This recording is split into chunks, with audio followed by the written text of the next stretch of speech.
তাহলে আজকে আমরা দেখে নিব কিভাবে অফিস অ্যাকাউন্টিং ক্রিয়েট করতে হয়। Accounting option, new deposit, new expenses, alternation, voucher head. প্রথমে আমরা ভাউচার হেডে যাব, দিয়ে একটা ভাউচার বানিয়ে নিব। এখানে দেখতে পাচ্ছেন তিনটা ভাউচার অলরেডি বানানো আছে, অফিস রেন্ট, স্যালারি পেমেন্ট, ফিজ।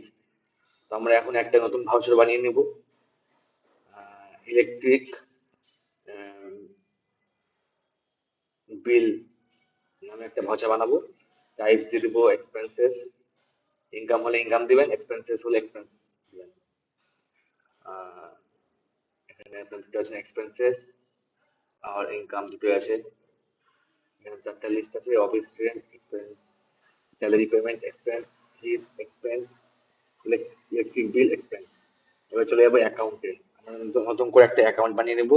দুটো অ্যাকাউন্ট অলরেডি আছে, এখান থেকে আমরা অ্যাকাউন্ট ক্রিয়েট করে নেব। ক্রিয়েট অ্যাকাউন্টে গিয়ে নাম দিয়ে দিব, ব্যাংকের নাম যে কোনো, অ্যাকাউন্ট নাম্বার দিয়ে দিব যে কোনো,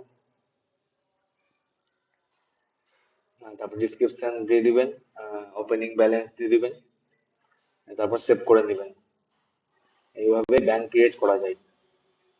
এরপরে চলে যাবো আমরা নিউ ডিপোজিট অপশনে। সেখান থেকে গিয়ে অ্যাড ডিপোজিটে যাব, সিলেক্ট ব্যাংক, ফিজ, ভাউচার হেড আপনার যা থাকবে সেটা দিয়ে দিবেন, অ্যামাউন্ট যা থাকবে দিয়ে দিবেন, যত টাকা অ্যামাউন্ট ডিপোজিট করেছেন।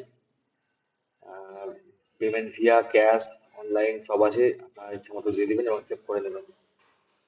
নিয়ে দেখছেন সেভ হয়ে গেছে, দেখতে পাচ্ছেন।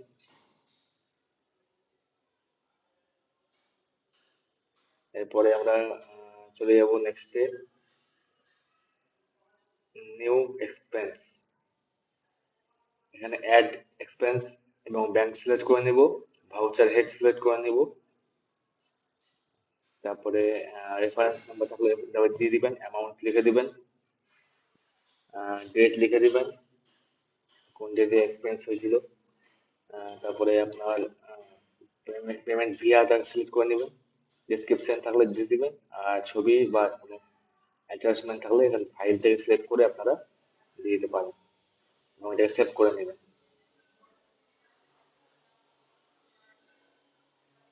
সেভ করার পর দেখতে পাবেন আপনারা এখানে সিলেক্ট করা হয়ে গেছে। এরপরে চলে যাবেন অল ট্রানজাকশনে। এখান থেকে আপনারা প্রত্যেকটা ট্রানজাকশন এখান থেকে আপনারা চেক করতে পারবেন, ডিপোজিট এক্সপেন্স সবকিছু এখান থেকে আপনি চেক করতে পারেন।